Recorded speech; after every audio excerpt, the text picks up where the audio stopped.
Hello there, the name is Lemolaire Jr. and I am here with Mr. Kyle, aka Midnight Kids. Can I add the S?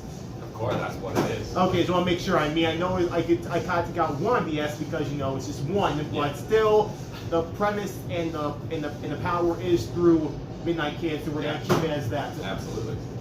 First off, I just want to say thank you so much for coming in at kind of short notice and doing this with me. I really do appreciate you. I also appreciate all the music that you have done with Dylan and, of course, the work you're doing so far, just holding the Midnight Kids name down. Yeah. But I'm curious to add as well, since you are here at NYC, because Zed the Sky brought you in as, like, you're going to be in every single tour date, right, for the Sentiment Tour? Yeah. You and Oliver the Kid. Yep. That is absolutely amazing for each and every day, from the beginning to the end. How does it feel to be brought in with the Sky for this tour? I mean, this is different from a Red Rock experience, right? So how is it comparable to this? Yeah, I mean, it's definitely interesting because it's my first full-length tour. Like, I've never lived on a bus for the entirety of a tour, so it's like, it's been honestly a dream come true. The very first time. Yeah. Ever on the bus tour? Ever? Well, I've done like very small amount, like I've spent like a week or two on a bus, but never like, you know, I haven't been home in like a month and a half, so it's been amazing, and I'm with like the best group of people I could ever ask for, so it's literally a dream come true. It's exhausting, but it's a dream come true. I mean, it's always exhausting to like live on a bus. I mean, a tour bus or an RV, it's never that easy. But as long as the company, it's like the company around you is always worth it. I mean, you with Set the Sky, and of course Oliver the Kid, but also a few of those special guests that we have, like Caveat and Elohim, who I am freaking excited to see, because that's another person who I wish I could be able to see. I'm gonna see her live, obviously, but I wish I could see her and tell her thanks so much for all the work she's done, because she's absolutely freaking incredible. I give my love to everybody on tour. For sure. So that's just who I am. But spotlight is on you and this incredible music. So if I may, Sure. how did like Midnight Kids like begin? Because it started off with the remixes and then moved on to you guys making your own stuff. So like, what made you guys? Well, first you said like, you know, remixing was kind of a hobby that you done back in 2012. So what made you get into doing remixes? Yeah. Just let me grab my copy real quick. Okay. Decaf. Decaf? Are you kidding me? I need all the energy I can get. No offense to you. No offense to you. Again, beautiful design, the plastic one. 10 out of 10. Yep. So again, how did this like come to be in 2012? What made you start doing remixes with you and Dylan? Well, so 2012 was just when I had started making, 2010 is when I started making music, and then 2016, late 2016, early 2017 is when Midnight Kids was started. And you were like taking music more seriously. Yeah, for sure. Okay. Because I've been making music on my own for, 6 years at that point, and so I was making like future bass, like dubstep stuff. That's what I started with. Something like this playing right now? Not quite. I mean, I think I heard stuff like this, and because this is like mid-tempo, right? Ah. This is like really cool stuff. So I was doing like the more like 140, like halftime music. But I heard stuff like this, and I was like, I really like the way this feels. And so I wanted to do something that was more mid-tempo-esque, but it was kind of out of the scope for the project that I was doing at the time. If I may ask, what got you into future bass and the artists that like were like experts in future bass at the time, and you really got inspired by? I think it was the melodies, because like when I first got into electronic music, it was like really heavy dubstep and like really cool sound. Are we talking Skrillex? Yeah, for sure. Of course. For sure, like Skrillex, Excision, like people like that, and that kind of stuff blew my mind. But there was one specific song I heard. It was the 501 remix of "Shave It" by Zed. And I was like, oh man, this is like really really cool. And so I think I just resonated more with like melodies more than anything else. And so that's kind of what I started setting my focus on, as opposed to sound design. I like, see. With Midnight Kids stuff, it's like the sound design isn't all that complex, but the melodies are what draw people in. So within like Midnight Kids, was it more kind of focused, not really on the sound design thing, like like that Skrillex and Excision, Yeah. but this was more focused on just like the melodies. Like, are we talking more about the feeling of the music and just like, you know, For sure. making just straight up making music just for the heck of it? Yeah, I mean, I think that's the one thing that people resonate with a lot anyways, because, you know, people always say, like, oh, your music's so nostalgic, your music has, like, a certain vibe, and so that's what I try to capture with the melodies. You know, See.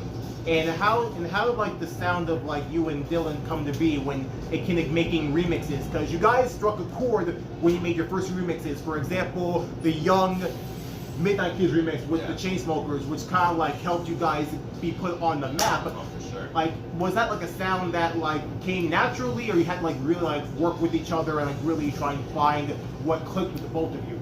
Yeah, I mean, I think it came naturally because what came first was the name. Like Midnight Kids came first before any music was ever made. And the origin, if I may ask, the origin of Midnight Kids? It was just, we were just like having a conversation late one night and just going back and forth discussing names, and Midnight Kids was one of them. We almost skipped over it. And we were like, it's actually What was the other contender? Oh man, it was like Computer Kids, Computer Cities, like really silly stuff. But it's like I'm sorry, I can only... Okay, so for you to say Computer City, Computer Kids, that maybe... Knowing the music that you're making right now, it makes me think, wow, that would have been kind of off-putting because it's more focused on melodies than computer, really. Yeah. Well, if we ended up going with Computer Kids or any other name, the music would sound completely different. Very different. Because we heard the name Midnight Kids and we were like, oh, I know exactly how this is supposed to sound. Ah. And so making music was so natural because it just, you're in it, like as soon as you get a name, it immediately means a picture. I see, I understand. And as like the remixes went on, like are there any, well, like I mentioned, Young, Chainsmokers remix, and as like time went on, you did like other remixes here and there. Like we also, like one that's like one of my absolute favorites from like you and Dylan in that particular time frame was the Santa Holo Broods Honest remix. Oh, yeah. What the freak? I mean, here's the thing. I love me some Santa Holo. Absolutely freaking incredible guy. I wish I could. I met him a few times. Absolutely incredible. That song is such a beautiful, just like gorgeous song. Yeah. And I was wondering, how could someone like you put your own little twist on it? And you did it. Yeah. And it absolutely paid off. Absolutely freaking incredible. How did it feel to? I mean, Chainsmokers is kind of big, but I'm a big fan of Santa Holo. So how did it feel to like remix a song like that? It was amazing. It was definitely a challenge because I feel like that remix in particular is kind of, it's a little bit different from other stuff that we did for, you know, remixes for Midnight Kids, because it's not like mid-tempo. It's not 4 on the floor. It's almost like a melodic dubstep remix. Right. It kind of. I'm sorry. I'm kind of like, you know, I'm getting kind of like flabbergasted a bit because I would think a song like "Honest," when you hear the original of it, it sounds like it could like Midnight. It should be no issue that Midnight Kids could remix it because the way how it sounds, the way how it flows is absolutely beautiful. And it's like since you guys are focusing more on melodies and like how it should feel, I thought it would be like bread and butter. Yeah. It would be perfect, and it is. But to hear say that it was a challenge. Well, it was just, it felt different. Just different, okay. It was still an absolute blast to make, and my favorite part of that remix is is when the vocal comes in, like right before the drop. So pretty much just the build up of it. I don't know you, if you know me. I just want us to be honest, that part. Yeah, it feels so beautiful to me, and I just love the way that it came out. And on the same note of just like, you know, how rewarding it felt, I actually saw San Holo recently at the Louis the Child. They did like an episode of Playground Radio, but they did it live in LA. Wow. And so I saw San Holo there, and I went up to him and I was like, hey, like I'm part of Midnight Kids, like I did the Honest remix. And he was just like, he was almost fangirling himself. He was like, I love that remix, feels so good to play, and like it goes so well on radio. And it felt so amazing to hear that from an artist that I looked up to so much, you know. Well, hey, I mean, to hear how he was fangirling over you, it kind of like shows like it's kind of like a back and forth thing that's like the best in the best way possible, because I mean, there's a reason why he chose you to like you both to, like remix his song. Yeah. He sees the beauty, he sees the talent in you guys, and you guys absolutely destroyed it. Absolutely destroyed it. But I knew that remixes wouldn't last for too long because we move on to 2020, I believe, which was the release date of The Last Youth. The Lost Youth. I keep saying The Last Youth. Yeah. And my apologies there. And The Lost Youth. And it was such a beautiful journey. And I wonder, like, I feel like if they had to like pick a song, I feel like any type of piece of project let's say something comes up to you and they ask like, no, what is type of sound? What is Midnight Kids? I feel like that particular EP, I know some people say it's an album, EPs, 8 tracks. Like I would say this is Midnight Kids. This is them at their peak. If you want to have like a good taste like who they are, this is it. Yeah. And it absolutely destroys in the best way possible. Every single song from there, like you mentioned, I know through your interviews, you mentioned Run It, you mentioned Monsters, and freaking Everything We Are. That's a personal favorite, and not just because of Forza Horizon 5, an absolute banger to play on that game, absolutely freaking incredible. I mean, in some of the seasons, they had in that game, like that song fits perfectly in some of the environments. So it's no brainer why they would put that in the radio. So again, I give you guys major props for like creating your 8-track EP. I truly do. And let me just ask this before I go into that. How did it feel to have a song like that, Everything We Are, be put into Forza Horizon 5 when, like, you know, Xbox, whoever told you, we're putting this in there and you're going to hear it in-game? Yeah, I mean, genuine, like, that is something off the bucket list for sure. I'm still kind of flabbergasted that happened, honestly. Like, every time I remember, I'm just like, oh my goodness, like, that is like everything I could have ever hoped for. That was for sure something that I had mentioned to my family and my manager at the time, like, oh, I want a song in a video game. Like, that is some bucket list stuff. And so to have that was like absolutely incredible. And hey, it's something that is absolutely beautiful. You can always catch it if you can. I mean, I choose a few like stations myself, like which one I go to every time, and like I would go to Base Arena. I don't know if it's in Base Arena. I'm pretty sure it's in Base Arena. I keep thinking it's either in Base Arena or like in Pulse. There's like it has like the other. It's definitely Base Arena. Base Arena, okay. Them Really? I've been kind of busy. I understand, but that kind of like cancels the other question I'm gonna ask, which is like, no, what is like your general gaming type style? And I was gonna ask you that, but since you're busy, I understand. Well, I mean, you can still ask me that because. Okay, go ahead, answer it. I was gonna say because you're busy, like I understand. You're a busy man. I mean, all these songs, all this work, all people who are calling your name, who are bringing you to certain sets and places. I was like, maybe I'll have time to game a bit, but. Well, I was mostly just frank with the fact that I've been on tour for a month and a half. Right. But before I was on tour, I was playing Elden Ring, which was like, I put like... Of course. Elden Ring. I hear all the freaking time on Twitter. I know. I hear all the time. Thank you, Hex Kilger! People keep spamming it. I mean, they see Hex Kilger, Must Die, Slippy, Pro Star. They all talk about it all the time. I'm not gonna complain. I'm not gonna argue. I know. I feel like in some places you have to play. Once you play, you'd be like, oh, I understand. Now you get it. Yeah. I'll save up my money for that. Thanks. But yeah, Elden Ring is good too. Any others you have played in the past? You know, the free Elden Ring. Let me guess, Dark Souls. No, this is actually my first like Dark Souls kind of game, which is like great because people are like, oh, you're gonna have a wonderful time just dying over and over again. Which Yay! It's a blast. Death. I'm sorry. No, volume. Let me not say death that loud. Sorry. It's okay. I'm trying to think of what I was playing before I played Elden Ring. There was one game. I played a lot of Minecraft. Minecraft is a great game. That's pretty much it. No, there was one other game. What was I playing? Give me some hints. I could help out. No, I'm trying. It was another just like open world sandbox game. Like Minecraft. I can't remember. That's me.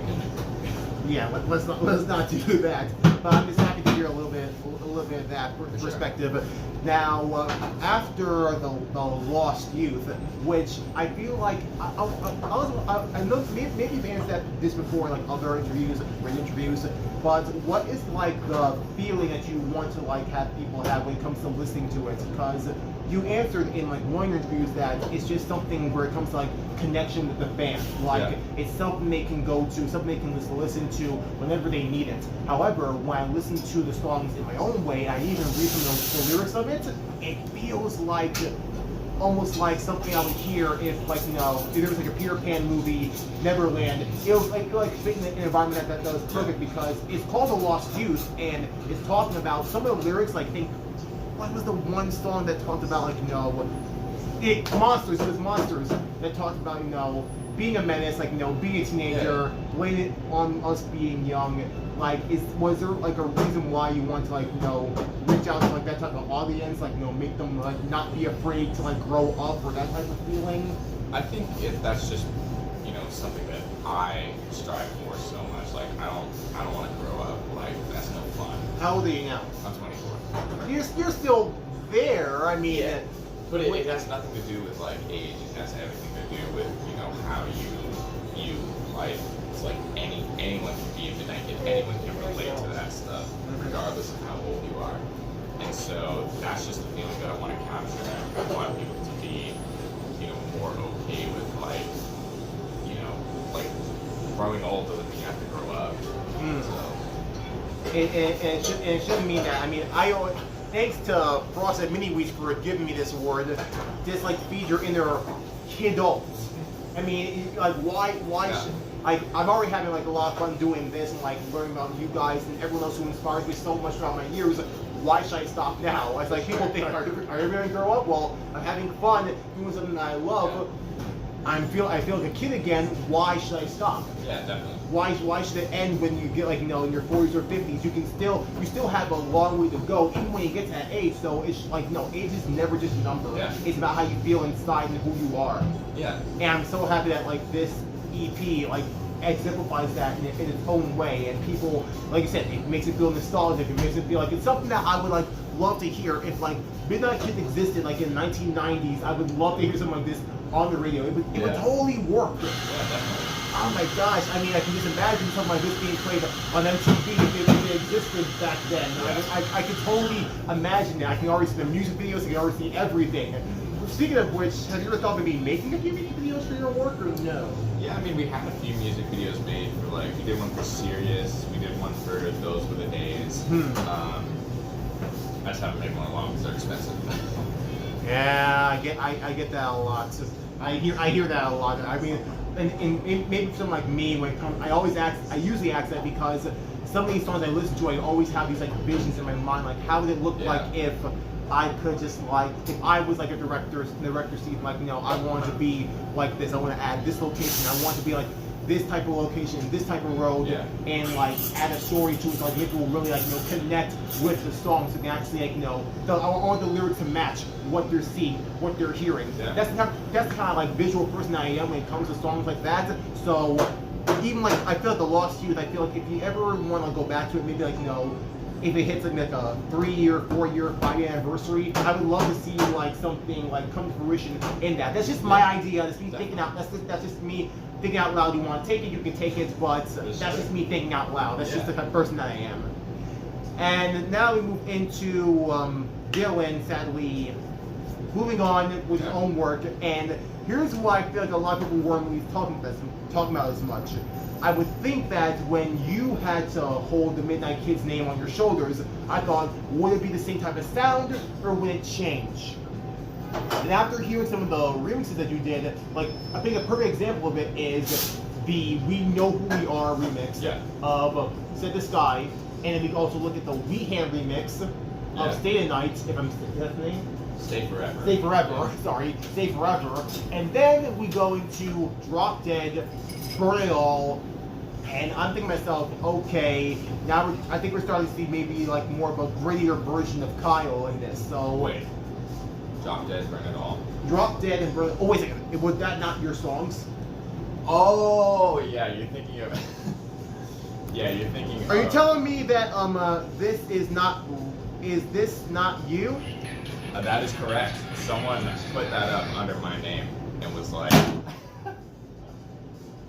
got him.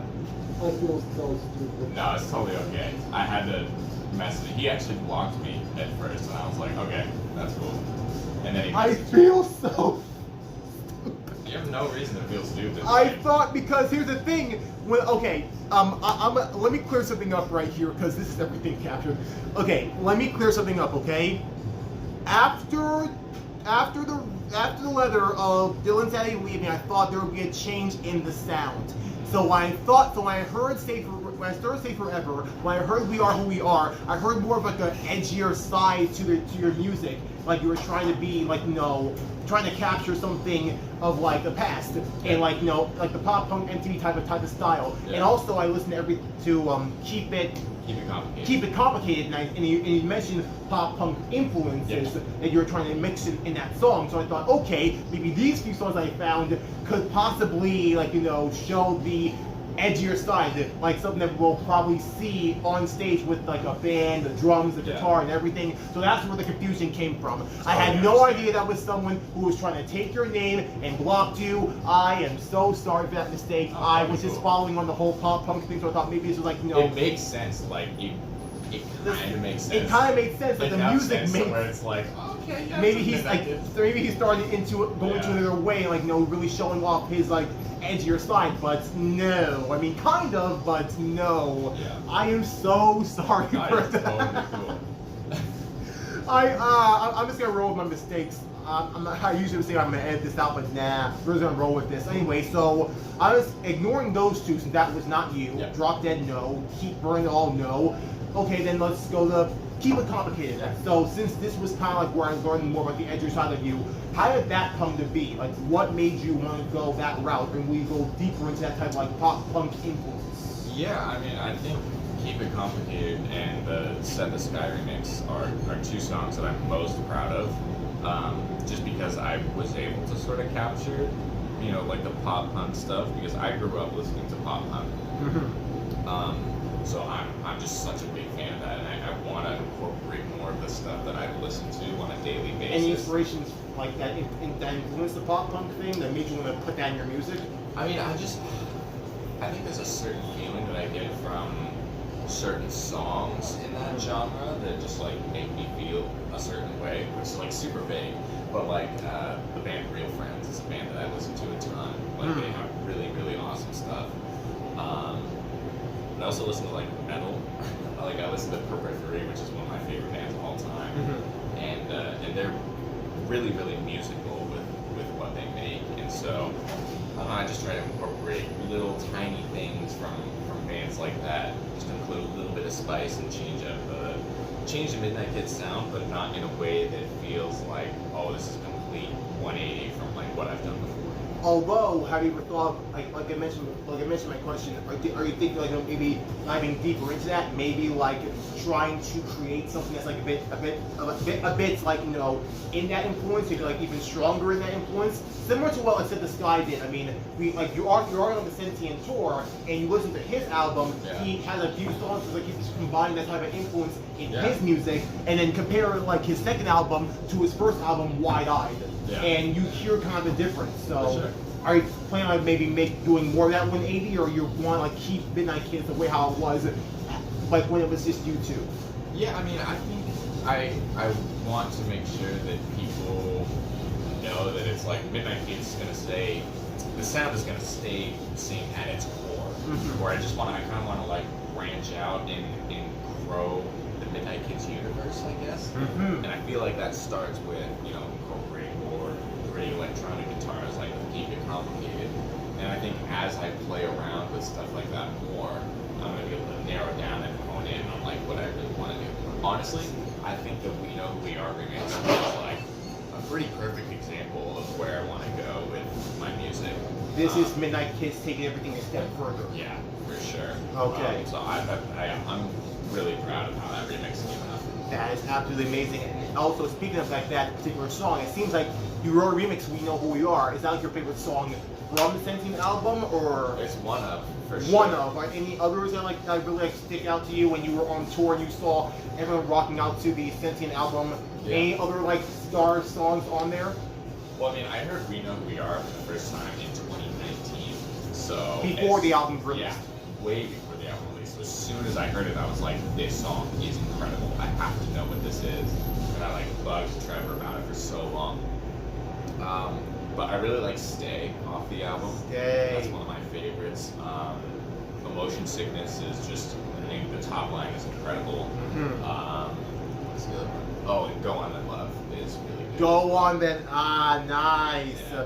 That's another good one too. I'm trying to remember like one particular song. Like We Know Who We Are, absolutely amazing. Go On Then Love was also incredible too. Like even like a few of the songs I've listened to from that album. I think my favorite one has to be like two of the particular. Moon Walk Me Home Oh, with yeah. Chelsea Cutler. Yeah. Absolutely amazing. I'm trying to remember this one song. I don't know if it's like maybe Bittersweet Melody or maybe Move With Purpose.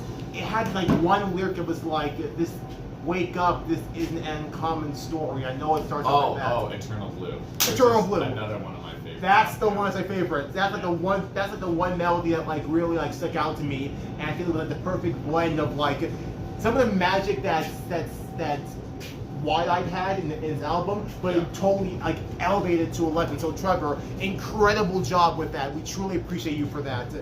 And also, we can't speak about Set the Sky. We can't speak about Midnight Kids without mentioning a certain artist who also brought you in and saw the beauty in you, Nick Miller, aka Illenium, the Hold On remix. How did it feel to be a part of that remix album, especially with a certain like alumni from Illenium, which Set the Sky with his work in sad songs and such like that? How did it feel to be noticed by Nick Miller? I mean, pretty incredible. I mean, that remix album is stacked with literally some of the biggest artists in the world. So to be, I think my remix is like first or second. Like The very first. The very It first. was the very first So one. to open up the remix album is Yep. like, are you kidding me? That's insane. And is that like, was that like one? Was that like a song that was like given you from Nick to remix, or did you choose that song to remix? You know, I can't remember. I think it was given to me to remix, and then as soon as I was told like, hey, they want you to remix Hold On, and I went through, I listened to the whole song. That's like the very first thing I do is I just go through and I listen to the song before I even say yes to remixing. Okay. So I listened to it and I was like, this is great. I love the vocal. I love the vibe. I can do something really cool with this. From there, just made a remix. The rest was history, pretty Yeah. much. And that's absolutely incredible. And are you, let's say, are you playing like maybe like with Set the Sky? I mean, your like attention, like how to say it, your attention and like your recognition in the EDM scene is already pretty high. Yeah. Could there maybe be like you being supportment for Illenium in any of his future shows? I mean, maybe. That would be insane. Like, just as insane as touring with Set the Sky for sure. I think for now I'm just focusing on this tour, and the two things I'm focusing on are finishing up this tour and making sure that I, meet everyone that I can possibly meet, hang out with fans, have conversations, as well as finishing up new music. So those two things are at the top of my list, and then once I get those things sort of like finished up, then I'll start thinking about possibly doing some other shows, some other festivals, hopefully. Okay, and that kind of answers the question I was going to ask, which was, what's next for Midnight Kids? What's next for Kyle? So you mentioned obviously finishing up the tour, but of course making music, hang out with fans, happy, hang out with me. I really appreciate that. I'm honored and blessed. Yeah. But I don't know if I want to ask this. Cause I personally like to be surprised when it comes to like brand new stuff from artists I truly appreciate. What could possibly be next from you? Just like don't tell us too much, don't tell us too little. I want that like perfect balance where it's like something's coming, there's a lot coming in 2022, but I don't want you to spoil anything too much. I'm trying to be respectful of that. Yeah, for sure. I think a lot of people are, the two questions I get asked, like, oh, are you playing any festivals, and when is the album coming? And the album question always gives me so much anxiety, because it's like, oh, man, I think a lot of people really want like an album or another EP. So I think having that in my head is something that could potentially happen for 22 is definitely in the cards. But ultimately, I'm just focusing on finishing new music as just song by song. So like making singles, like how it was with the Lost Youth. Like first there was Run It, then it was Monsters, and then like the remixes of those songs, and then the 8 tracks. Yeah. And so that's realistically just what I'm focusing on, is just getting stuff to the finish line, as well as talking to some different labels and seeing, because I've been releasing independently for 2 years now after the Lost Youth. And so kind of revisiting conversations with record labels and seeing if there's, a good fit there. But yeah, and then as far as shows go, I don't think, even if there was stuff to announce, I wouldn't be able to tell you right here, right now. Good. I say good because I want to make sure I'm a person who likes to be surprised, and whatever comes is whatever comes, and believe me when I tell you that whatever like evolution you want to go with Midnight Kids, if it is to go deeper into pop punk or try and like mask the same sound as like the We Know Who We Are remix to the Sky, I'm all in for it. And I remember telling this to Trevor as well, like the one time I talked to him on Omegle, which was that no matter, I still remember, that was like the one time I talked to him, and it's like, oh my god, I'm speaking with Trevor right now, and absolutely freaking incredible guy. I hope I can meet him again tonight if possible. Please let me know if it's possible. Which is that I told him this: no matter what you do and what you create, whatever what like edge you want, whatever musical path you want to go on, know that the people who are really into your music, who have been seeing you perform and improve throughout the years, are still going to be there. Like I remember telling him if he wants to go the dubstep route, so suddenly, go ahead. Those people who are true fans will be there. If you want to go the trap route, go ahead. The people who really see the beauty in you are still going to be there, no matter what. Same thing for you too. I mean, hello. I mean, you did say you've been releasing independently ever since the Lost Youth. However, look how successful I got you. Yeah, being awesome. independent, it's not an easy thing to do, especially take it from me, who's doing all of this independently on his own, and he wants to like have that type of like record label, or whatever, try and like notice them and like give me that one chance to be like on top of the spotlight. Either way, it's about the independent grind is something I always respect in a lot of people, and hearing it from you and seeing how much you have been doing so far by yourself independently with no limits whatsoever. Look at the success you got. I mean, come on. What other like independent artists can say they've got over 100 million streams on Spotify on their own with no label whatsoever? That's kind of a big flex. That's kind of a big flex. So it's like with that type of success so far in your few years with you and Dylan, and look at you now, like it's kind of, I'm not trying to hate any labels, not trying to hate anyone who's like wants to like look up Midnight Kids. I'm just saying, who needs labels? Yeah, I mean, being with a label definitely helped us for sure. I think it was a super solid like launch point, and then being able to release Out of Time, and then keep it complicated. Like Out of Time got over 1 million streams with no label support and no radio support and no Spotify support. So that was like all just the fans being incredible, and so it's been a really cool experience, sort of experiencing both the label side and the independent side. So, but again, wherever you go, whatever journey you want to go on, or however you want to take it, like this project, know that fans like me and everyone else who really understands like the passion, the view that you bring your music, we will still be no matter what. I mean, there's always room for there's always room for improvement, but there's always room for people to change and try something new. Like that's never should be something that any artist or independent artist should like try and stray on or like try and stray away from. Still be true to yourself. If you want to evolutionize your sound, go ahead. Do not be afraid, because like I said, I think the proof is in the pudding. Like you already mentioned, the first one you did, it was getting on your Out of Time. At a time, we got 1 million streams in like a pretty short amount of time with nothing at all. That says a lot. That says a lot without saying too much. And the reception is like absolutely massive so far for something as incredible as you. So I cannot wait to see what's going to be next. I'm so happy and honored and blessed that the Sky brought you in, all of the kids brought in, Cavion, Elohim, everyone. I truly appreciate them all so freaking much, and I'm so honored and blessed to have the chance to speak with you and say thank you so much for all the music you've done throughout the years with Dylan, and of course going without Dylan. And let me say, I'll say this. Thank you so much for your side project, Killabyte. Believe me, this is something that kind of like took me for a loop, because the song with Direct and Matt Van, Won the Star, is a song that I absolutely freaking adore, and I can never get enough of it. I was a big fan of Direct via Monster Cat. I was a big fan of Matt Van via Monster Cat and his independent work like the Lungs EP. Just seeing you do that song with them is absolutely freaking incredible. I kind of wonder too, will there be anything else from Killabyte too? I know it wasn't easy for you to like, make a side project. I know you mentioned like, that Midnight Kids is the one thing, Killabyte's another thing, but could there be anything? It's always fun hearing someone talk about Killabyte not knowing the history of that project, because Killabyte was my main project before Midnight Kids was started. That's what I started in 2012.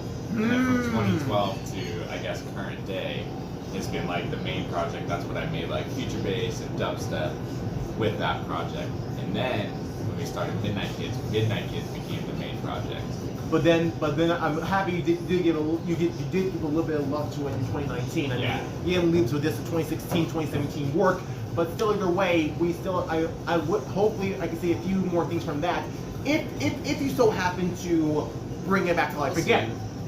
We'll definitely see, but still, One Less Star is like a song that I'll always cherish, and I'll always keep the name alive via that song, because it really struck a chord to me, not just with Matt Van, but I knew direct with your work as well. I made sure to let everyone know they did an incredible job with that. I absolutely love that song so freaking much. You have no idea how much it moves me, that particular song. So thank you so much for your incredible work in that. I truly appreciate you. That project, Midnight Kids, everything about what you're doing is absolutely incredible. I'm honored and blessed to have to talk with you. Thank you for everything that you do. And I can barely wait to see you just show everything out on that Webster Hall stage. Yeah, it's going to be amazing. Absolutely. New stuff for sure. And a few new stuff too. Do not let me know. I want to be surprised when I'm up there in the front row just walking out to the songs. And will there be a few like the old songs playing too? A mixture of it. I want to make sure you'll still keep like the Lost Youth songs like still alive, right? Absolutely. Okay. I thought it'd be like more like your new stuff, like your next evolution, but. A mixture of both, for sure. Okay, good to know. Good to know what to expect tonight. So, again, thank you so much, Midnight Kids, for your incredible work. And thank you so much for listening. I know I had to do this a little bit of a strange angle here, but hey. Coffee shop talks. Yes, it's pretty much, I always choose a coffee shop because I always choose the ones like, silence, but it's also like something where it's like, this is what I do when it comes like the interviews that I do, just like connecting with the people and like really like have the type of connection. Same connection you're trying to have with your music, and same connection I'm trying to have with other artists too. I don't like putting people on a pedestal, not really, but it's about like we're all humans. Yeah. I hope I can just like make this like feel like you're talking to a friend. Yeah, definitely. I mean, if it's a friend, getting some coffee. I don't drink coffee because it's really gonna be off the walls. He's gonna have to take me out if I go on caffeine. That's why I do decaf. Anyway, thank you so much for watching. I truly appreciate you. Set the Sky, Sentient Tour. How many more dates do we have? Like, when's it ending? I think in June? It ends in the end of May. End of May. Yeah. It's still going strong. If you can, check out Midnight Kids, Oliver, Cavion, Elohim, Set the Sky, and make sure you support this guy here, because he is definitely the future of what electronic dance music is when it comes to vibes, when it comes to the melodies. We truly appreciate you so much. This is Level R Jr. signing off. Peace.